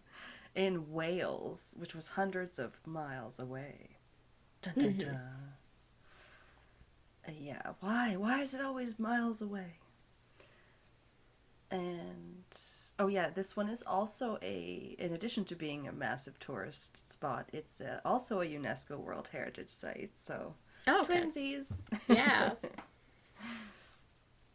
And I believe that also encompasses there's one called Avebury that has a henge, and it's all, I think, on the Oh, Salisbury okay. Plain. So I believe that's all the UNESCO World Heritage Site. I keep thinking Salisbury steak. Oh yeah, man. Me too. We have a Salisbury in New Brunswick too. Oh, I don't know, okay. man. They just reused names, all the British names. Right? Oh, We had an episode that came out today, but we're recording again on Canada Day. Happy Canada Day! Yeah. That's so funny because, I don't know, I was just thinking, oh yeah, New Brunswick's, I remember it signed with Ontario or it said New Brunswick and Nova Scotia signed with the province of Canada is what Ontario was called at the time, like Ontario, Quebec area. I think I've heard of that before. That's what we're celebrating. That's our Independence Day, or that's what we celebrate when we became a country, just without much ado or wars or anything. Yeah. Not that we're bragging. No. Anyway. We're just so Anyway. polite. Yeah, I don't know. There was some, whatever. History's fun. Okay. So, from EnglishHeritage.org's History of Stonehenge, they're the ones that has the virtual tour. You can, Ooh. like, yeah, pivot around inside, like you're standing in the middle of it. That's pretty cool. Yeah, I like it. So it said, one of the most important and well-known features of Stonehenge is its alignment on the midwinter sunset and midsummer sunrise solstitial axis, I believe. There's them Wow. solstice. Solstitial is the That's how is you that can tell it's a quote. yeah. Is that the plural of solstice? Solstitial? Having to do with solstices, maybe? I don't Oh, God. solstitial lie? Even axis is spelled wrong. Oh no. But this Axi? or it has two S's. ASXIS. This was a good. I just said they had the stone tour. They're a good site, I swear. Yeah. They just had a little typo. Anyway, but yes, the solstitial axis. And the midwinter sun once set between the two upright stones of the great trilithon, which is the big stones with the caps on the top. Oh, okay. Two stones with the caps. Yeah. And then they said, we do not know which solstice was more significant to the users of Stonehenge, but several pieces of evidence suggest that midwinter was very important. The ceremonial approach to Stonehenge along the avenue was from the northeast, suggesting that the focus of interest was straight ahead, i.e. to the southwest and the setting sun at midwinter. And also analysis of pig bones at nearby Durrington Walls suggests that feasting was happening here, particularly at midwinter. Okay. They're celebrating is that the coming of spring? Then? I guess, because then you're on the upswing to where Yeah. the nights are getting shorter. Hey. Yeah. Daylight savings. I always start celebrating as soon as it's over. Oh yeah, when do we get yeah, whenever that is. Yeah. You're just like, yes! And then it's every day, the day just gets a little bit longer, and you're just so excited because spring and summer's on its way. I could see that. Yeah, especially when you live somewhere that's as north as Canada or England. Yes. So in the summer, viewed from the center of the monument, looking down the avenue, or that path, basically, the sun rises just off of the heel stone, which is, I believe, the biggest stone, I think. Heel, Heel. Man, this place is crazy. I didn't have time to look up all of it, but... Yeah, I've never really looked up anything for Stonehenge. I mean, I was like, I know they don't know a lot, but it's like, okay, but we do have a lot of theories and names and... Yeah, we've I cut basically out a lot of... we've yeah. named everything. We don't know what it means, but we've named it. And they have theories to how, they might have erected the stones, but I kind of cut out any of that more logistics stuff, because I was like, there's lots of shows that can talk about that much better than I can. Levers and Oh, Fulcrins, whatever the fuck. so they, yeah. Geometry. Yeah. So then what was it? The sun in the midsummer. So in the other solstice, midsummer solstice, the sun then rises just off to the left of the heel stone. So, quote, contrary to popular assumption, the sun does not rise directly over the heel stone, but slightly to its left. If there was once a partner stone, then the sun would have risen between the two. So maybe there was. Okay. Because it seems like then it would match the way it rises up in the midwinter between the two stones. But anyway, maybe it's on purpose. But maybe they lost one. But they did say that this, like the winter solstice, seemed to be almost more important to them. I don't know, man. In Outlander, the show and the book, they have this little ceremony where the people that still believe the druidy stuff go in their little white robes and they dance on I would say on the midsummer and stuff, and then they call the sun down and then it would like sing and stuff, and I was like, I don't know if that's any of that it's true, but it may be. That's kind of cool. Some truth, yeah. So apparently the modern druids, at least from what I looked up, believe that stone circles can channel the solar current into the earth to promote healing and blessing to the land. Ooh, the rain has healing powers. No. That'd be nice, yeah. I like the concept. And also this was cool. A DIY druid tip from the druidsgarden.com. The summer solstice is a fantastic time to raise a standing stone in your garden, in a natural place you visit, or even a planter on your windowsill. You can set a standing stone as part of a permanent sacred grove, sacred garden, or other such space of worship, and do this as part of your solstice activities. The full energy of the light of the sun will infuse your standing stone, allow it to radiate blessing and light to the landscape. That's nice. Kind of neat. Hey, I know you have some cute plants that have some stones around them. It would fit right in there. Yeah. I have to keep my blinds closed now because of Gordo. Because they sit on my counter, and if I have that window open, then he constantly goes on the counter to look at the window. So at least if the blinds are closed, it kind of deters him just a little bit more. But he does have other windows, yeah. But yeah, they're just like that. Yeah. He's like, I gotta look out here. That's funny. Yeah. Mostly when he hears birds. There's a lot of birds in my backyard. And yeah. So many birds. They're very loud. Yeah. Oh, and fun fact, until 1918, Stonehenge was privately owned, and then its then owner, a man named Cecil Chubb. Ugh. That's like the worst name ever. Right? A local man gave it to the nation. And then, they were able to start doing conservation efforts to get the land more back to a natural grassland state and bolstering some of the stones that are old and falling over. But I just thought that was so funny. Like, he's like, here you go. Yeah. I won't own this. I don't like the upkeep anymore. Goodbye.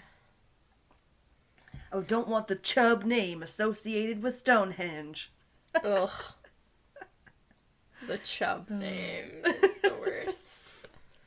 Apparently he's Southern. He's in England. He's Southern in England. I feel like I've heard the name Chubb in a book or something. Yes! There was a Detective Raymond Chubb. Anyway, I don't think it was supposed to be a nice name in the book either, maybe. No, I'm sorry. It's a real name, though. I believe it's real. And they think that the original construction probably took 20 million hours of work, which is also kind of crazy. Oh my gosh. Just a few. How many hours are there in a year?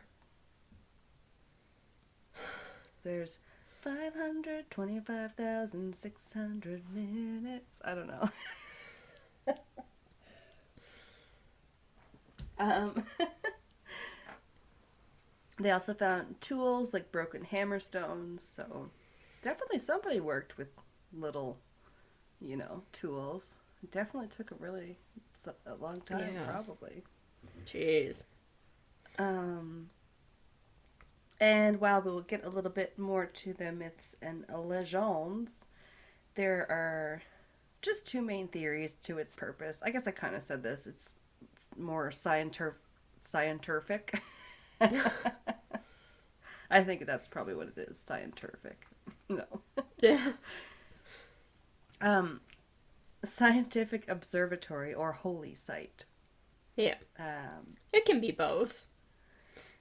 yeah, it's like it definitely had to be a very powerful reason. So yeah, I could see why not have dual purpose.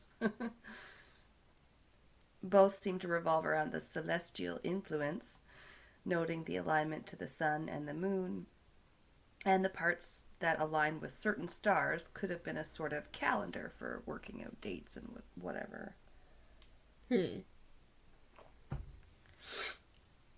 And one researcher from Sheffield's University's Stonehenge Riverside project, funded by Nat Geo, apparently. Oh, I okay. might have been on their site. remember? Oh, I remember looking up an article on National Geographic. I looked at a few articles, Yeah. but he thinks and says it has a sister site at a place nearby called Dunnington Walls, um, which we mentioned once. And the two sites are linked by the River Avon, and he believes they represent the worlds of the living and dead. Oh, okay. Yeah, I think that's a cool concept. Quote from him: Stonehenge isn't a monument in isolation. It is actually one of a pair, one in stone and one in timber. The theory is that Stonehenge is a kind of spirit home to the ancestors. Hmm. So, I don't know. His theory.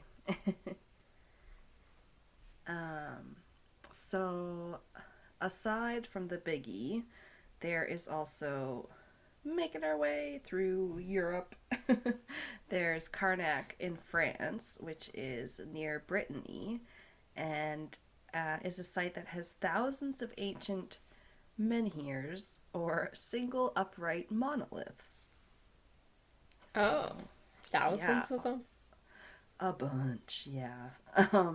And they're like just kind of scattered around. They're not in a discernible big circle, but rather sort of in some smaller groupings and um, smaller patterns. And there's also burial mounds and enclosures all around. Oh, okay. Yeah, this one sounds pretty huge to walk through. Yeah. But maybe just because they're not huge, giant stones in a big circle, they're like perhaps a little less impressive. But there are more than 3,000 stones. But yeah, some of them look like they could be kind of small to me when I looked at one picture. But then it said that some of them can stand up to 20 feet or almost 7 meters tall. So I was like, oh, okay. Wow. Yeah, that's really tall then. Yeah. I was like, never mind. I just didn't have there was no people beside it for reference. But yeah, maybe they're different heights too. And they date back to the Middle Neolithic period of 3000 BCE. So a lot of these stone things seem to be attributed to like Neolithic and Bronze Age people a lot of the time, which is just crazy. Yeah. How were they building these? Right? So long thought to have some sort of religious purpose. It's not understood exactly what that purpose is. Historians have studied it and suggest that the lines of stones lead to a special worship site. And one legend is that the Roman army was marching on Brittany when the wizard Merlin appeared and turned the soldiers into stones. Then how are some of them so very tall? I know these aren't even giants, this legend. Yeah. Then have you heard of the mysterious stone spheres of Costa Rica? It's a lot of S's. Um, I think I may have run, if they show up on beaches too, I may have seen pictures of them when I was looking up some for Ooh, mine. there should be a picture in the Yeah. folder there of those ones. Was there? Because they're yeah, they're Oh, huge. yeah. I don't know. I feel like I saw a lot of them found in like jungly looking places, but it's Okay. Costa Rica, so they do have a lot of coastline too. Yeah, they probably do.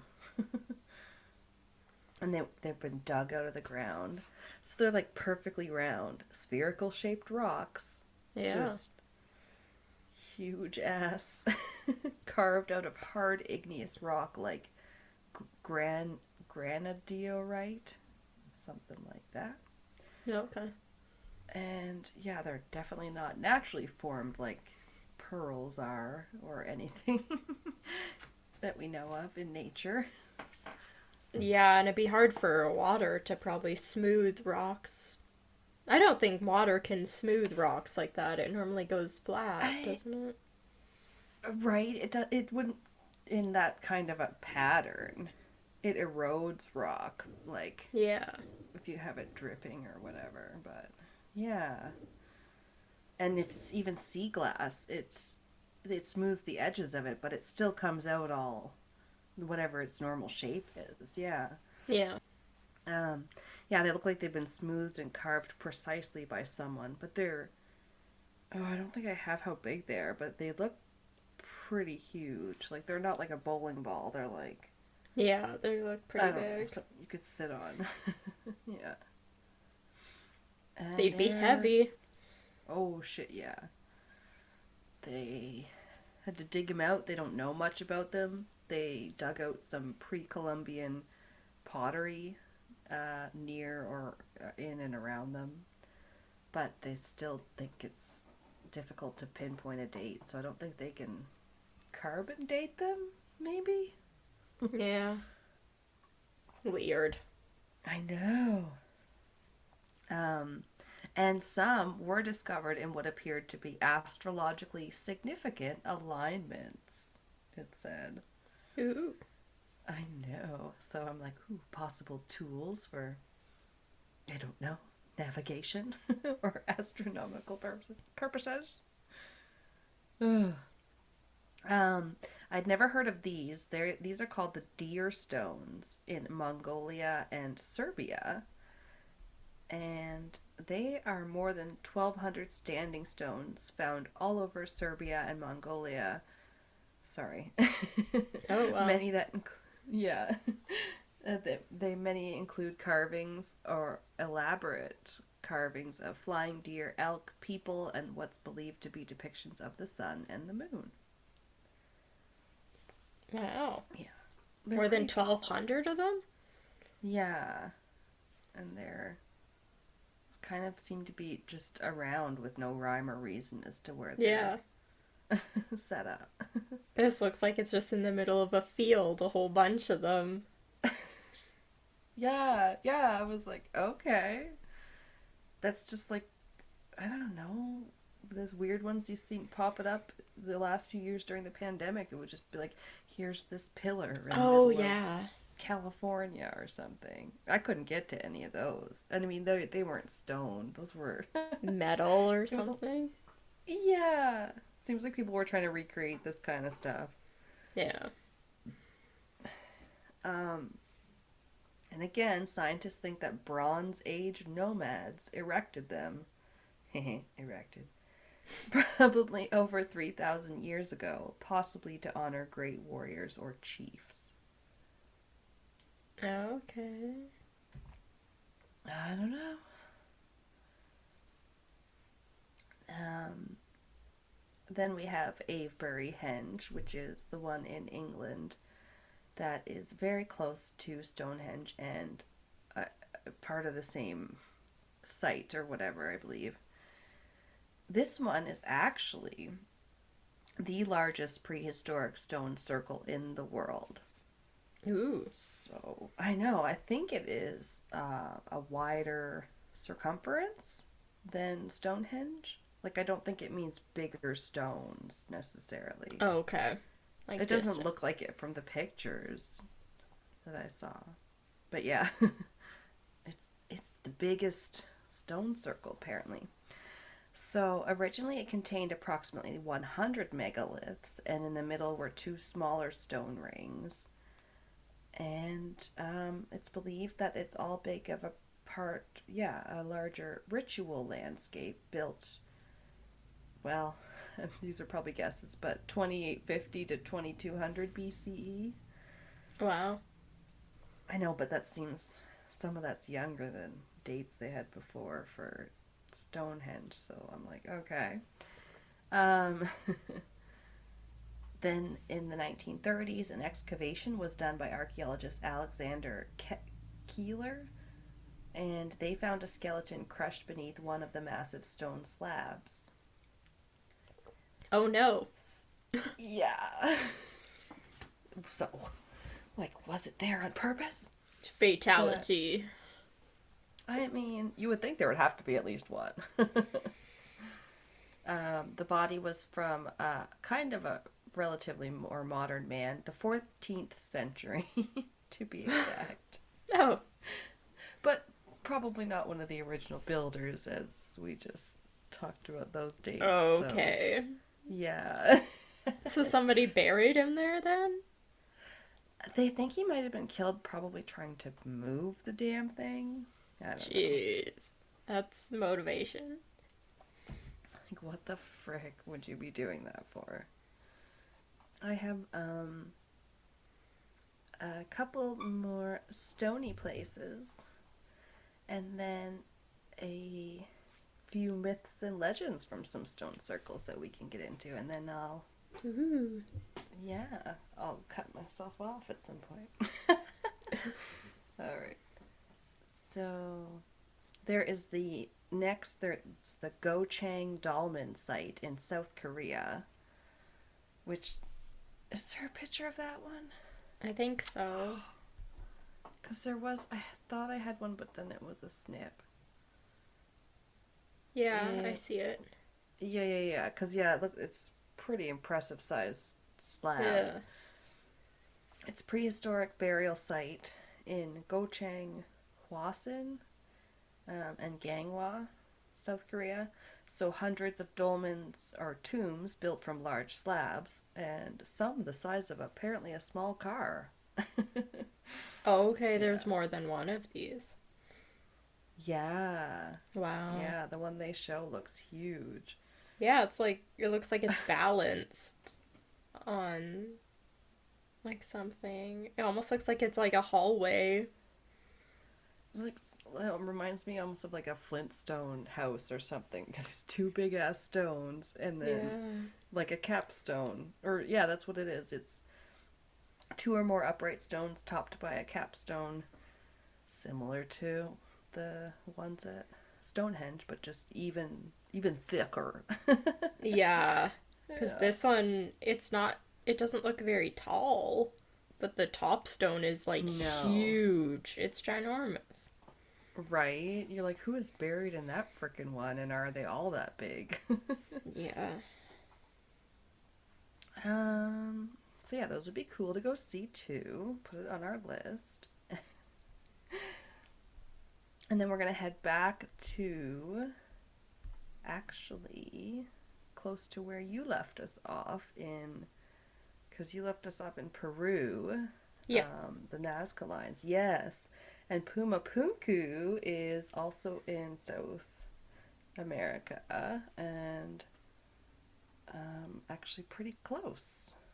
Yeah. Um, did you talk about Lake Titicaca in yours? No. No. Okay. Well, they are very close though.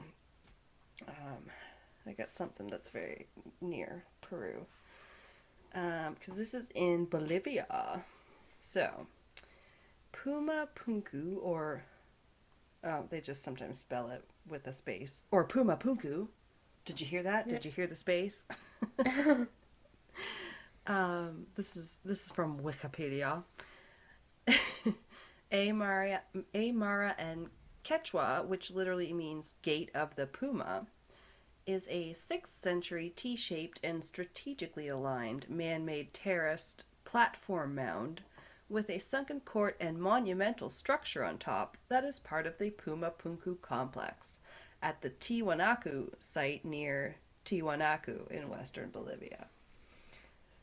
That's what it is in its fancy name. Yeah. I didn't understand any of that. Why do they have to describe things like this? It's like, Just okay, it's throw in old words at and me. it's big. Yeah. All right, so it's old and it's big. Is the too long didn't read of that, and it's big ass stone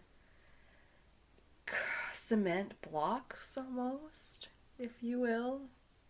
They're very large. I talked about them before, how they're like very fitted together. They're like Lego blocks. Um, if anybody's ever had those decorative cement blocks that you put in your garden and stuff Yeah. that had like cutouts in them, some of them look like that. Oh, there's one too that look like big H's, kind of. It's also Okay. I pretty see it. impressive. It's been dated back to 536 BCE by carbon dating. And it's a series of precisely carved stones. Yeah, like I said, kind of pictured cement blocks, but with, Yeah. I don't know, high precision corners and stuff. They are so exact that most of them are just kind of fitted together like Legos. And some also contain high precision drill holes that are some as small as 6 millimeters in size, all spaced perfectly evenly apart. Wow. That one, I uploaded one of the pictures they have of that because it does look pretty damn impressive. Yeah. Yeah, I like it. And they have like cracks and spaces in between that are so thin you can't slide a razor blade into them. Wow. And all this attributed to a society that supposedly had no writing system or use of the wheel. Okay. Yeah. That doesn't seem believable. I know. I don't even know who they attribute it to. It's just like, it doesn't matter. No. If they don't have Yeah. a writing system, but they perfectly managed to make a whole bunch of giant H's. Yeah, things Right. that are geometrically, like, you have to figure out somehow. Yeah, it's like Wow. literally a perfect uppercase H. Like, Mm-hmm. it's okay. Make it make sense. Yeah, but there's nothing like put in the top or bottom of like to do anything. It's, again, pretty mysterious, yeah, like some of the others. Yeah. But so impressive. They pointed out that some are structures and, partial structures now with load-bearing joints made out of the finely cut stones, but with no mortar, the stuff they put between the bricks or whatever. So Okay. it's just like they're just two stones fit together, but they're so perfect that they're load-bearing and they're not going to fall on you, and it displays a highly sophisticated knowledge of stone cutting and geometry. Wow. Yeah, there's definitely so many more cool pictures. I encourage everyone to look them up, 'cause it looks really cool. They look like mass-produced cement blocks of fine craftsmanship and detail, and the largest is 25 feet long, about, and 17 feet wide, and 3.5 feet thick. Wow. Yeah, it weighs in at 131 metric tons. Damn. Jeez. And some chemical analysis has determined that the reds, whatever, determined they called them red sandstone blocks, but they look gray to me. Yeah. Yeah. They were dragged uphill up a steep incline from a quarry near Lake Titicaca, which also borders Peru and is very near the Nazca lines, if I remember correctly, which is why I got so excited. I was like, can I cover the Nazca lines? And I was like, I've already covered too much. Yeah. So I was so happy. But yeah, they like carried them from there like 10 kilometers away. And some Wow. smaller ones came from Copacabana Peninsula. Woo! The Copacabana. Cabana. And that was 90 kilometers away. So that's Oh pretty my crazy. God. Yeah. Jesus. It's like, why? And you said And they today- don't have the wheel? Apparently not. Jeez. They have logs maybe. But today it kind of looks like a giant kid kicked over their Lego tower. They're strewn about, lying knocked over and stuff. A lot of Aw. them. Yeah, it's believed it was maybe hit by an earthquake and possibly also a resulting tidal wave from Lake Titicaca. I just love to say that. Ugh. I don't like that word. I don't know. I'm like, I have to like it. I'm 12. No. So fun to say. All right. I'll stop, but I'll say moist. No. No. Okay, so this is cool. They had like decorations on some of the lintels and stuff, which is the type of beam that spans the doorways, etc. I thought it was cool and I was going to show you a picture, but I didn't upload it. I'm sorry. Oh, okay. We're a podcast. I'm the worst. We need to get an intern. We need a free assistant that adds all of our pictures to our YouTube videos. Oh my God. It'd be amazing. You want to hear a few myths and legends before we wrap it up? Sure. All right. By the 19th century, one recumbent stone at Stonehenge had acquired the name the Slaughtering Stone because the hollows on its upper surface fill with rainwater that turns red, supposedly from the blood of the victims sacrificed upon it. But in Ooh. fact, due to iron in the stone and particular algae on it. Yeah. That makes Of more course. sense. It does. So, yeah. Then also Merlin has been named as the creator of Stonehenge. I feel like he gets credit for a lot, or maybe I just already said this. Or he gets credited for a few of them. But he's been said to actually have transported these ones, the massive slabs, from Ireland, where giants had left them lying around, like their forgotten toys. Yeah. They love their giants in Ireland. And some modern conspiracy theories about Stonehenge include landing pad for UFO and giant fertility symbol supposedly resembling female genitalia. What? Stonehenge? I don't know. I have no further information. That was all they told me. Yeah, okay. I know, it's a circle and a half horseshoe. It's not anyway. Also, we have a UFO landing pad here in Alberta in St. Paul. I've been there. It's very small. Yeah, I think we drove past it at some point. Oh, you could blink and you miss it. It's in like a small town. Yeah. But I People feel are like probably why would Yeah. UFOs need landing pads? There's so many flat places on Earth. Like, you don't need to direct them to them. True. They're like, we Like- have our own underwater base, thank you. Yeah, it's like, what? I can't park like 12 feet further to the left. I have to park right here. And this is your Yeah. alien designated parking. Like, I don't know.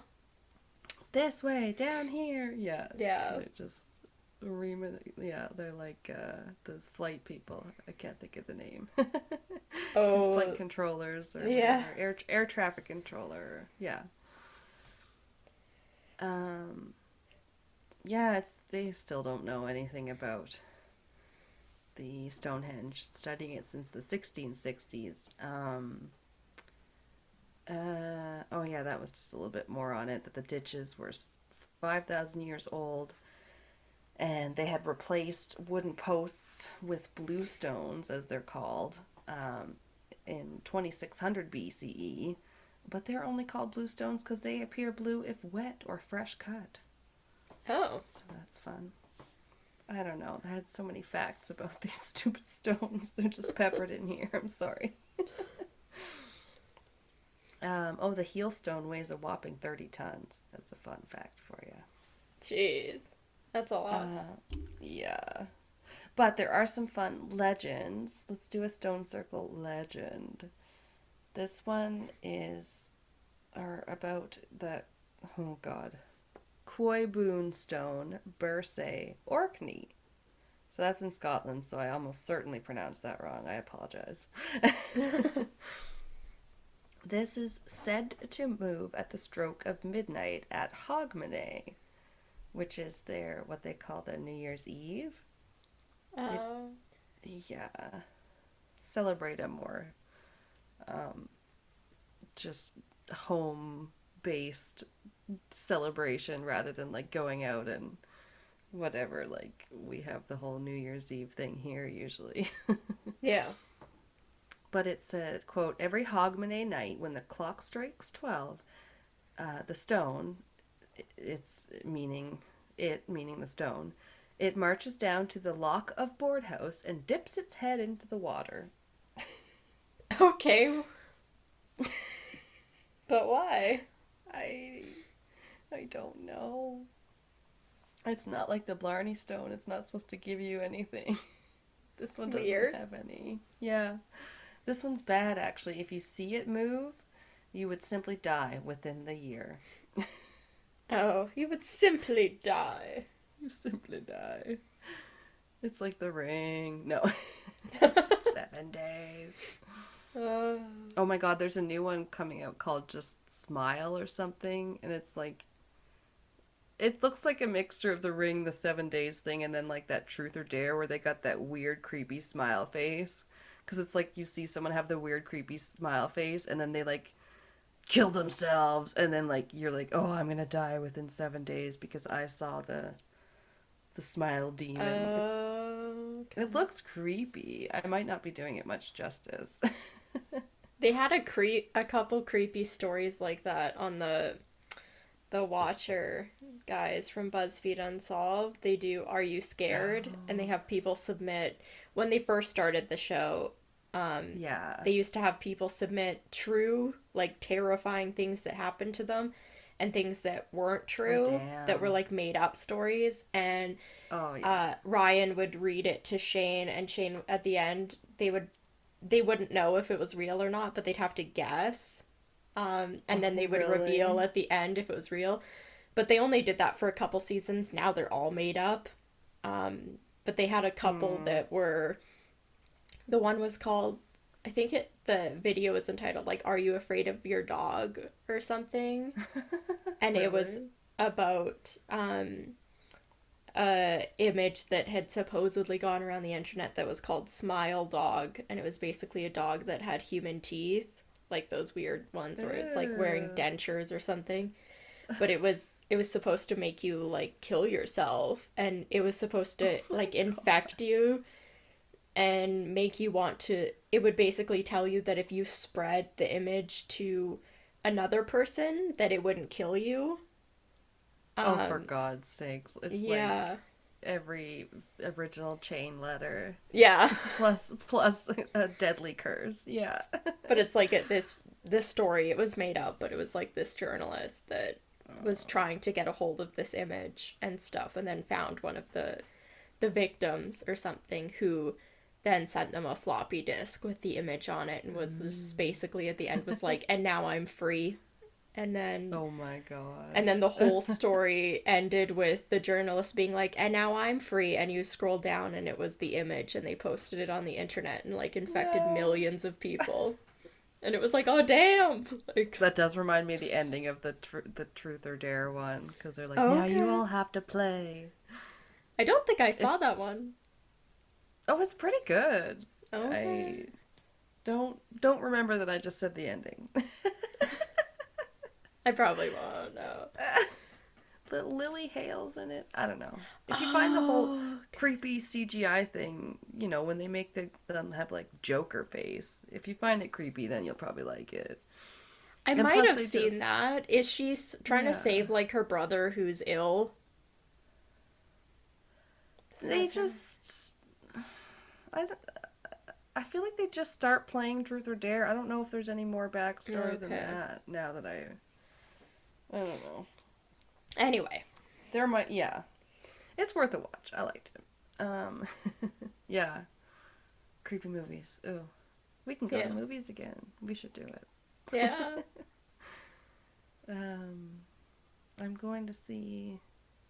Pat bought us tickets for something. We saw Jurassic World. That was good. Then what else is coming out? Something Marvel? Nope. The Now yeah, I can't think. the new Thor movie is coming out Oh fairly yes, soon. yes. I was like, 'cause we just saw Doctor Strange. Yeah, Thor: Love and Thunder. Yeah, we're going to I see want to that see soon. that one for sure. Yeah. My dad and I We'll will go see it. probably Oh, see okay. Doctor Strange next week. Oh yes, yes, yes. It's Yeah. good. I have time for one or two more. Oh yeah, so to end that one, if you if you saw the thing move, the stone move, you would expire within the year, and you should never ever try and actively try and watch it during the witching hours, or you will be found dead in the morning. Ooh. Like this one dude from Glasgow, who tried it and he felt the fear filling up in his body and he ended up unconscious, found by his friend in the morning, as they put it, quote, in the grey dawn, in the faint. Okay. And he couldn't say whether it attacked him and knocked him out or if it was his imagination. Now he just hallucinating. Oh, this is a good one to end on because the next one is it is on Callanace, Lewis, the Outer Hebrides, so beautiful Scotland again. But the stones are called the Callanish stones. I don't know if that's just us butchering the Callanace, Oh, okay. Gaelic English tongues. But that's what the stones here are called, and it's actually that's kind of the inspiration for where they when they film Outlander. It's like that's the background they use. They don't film in front of the real stones. They put in fake stones, but they like film in this area. It's kind of Okay. cool. Yeah, pretty sure. Now I'm gonna doubt myself. No, um, but there is a legend about this area, and the legend has it that a white fairy cow came here to save the islanders by giving them its milk, um, because they were starving, Oh, basically. a fairy godmother cow. Yes. Okay. Yes. Never heard that one before. No, I know, and I'm sorry I hesitated because sometimes my cursor goes in the wrong places, and it just randomly had a couple of words that didn't make sense in that sentence, and I was like, fuck off, that's from my typing frantically.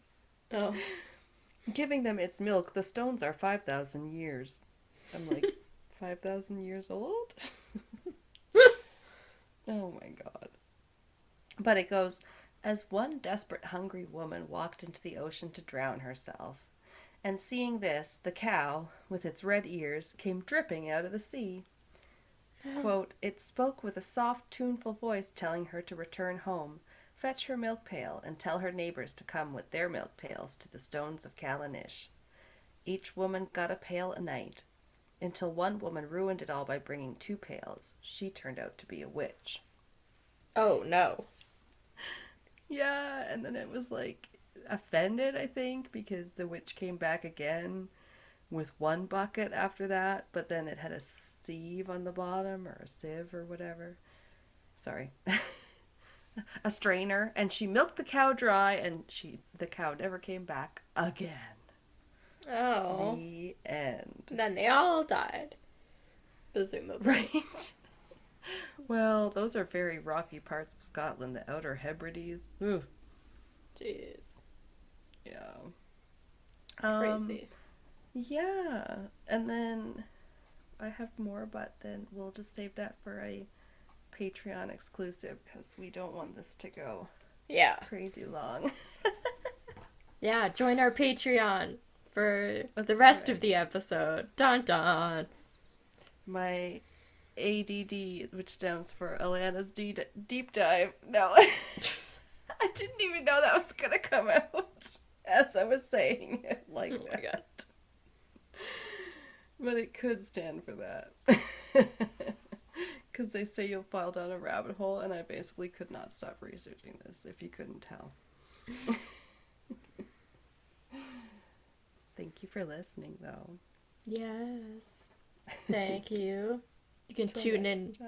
time. Yeah, next week we're heading back to Australia We are. for We're our very first excited. fan pick Patreon episode. We are Yes. heading back to Australia. That's right. More Australia crime, which I'm excited to dive into. We barely breached the surface. Yeah, we only got to cover a couple last time, so we'll get a couple more. Oh, yeah. We will be here for that, so we hope to see you next week. Yes. All right. All right. Catch you next time. Bye-bye.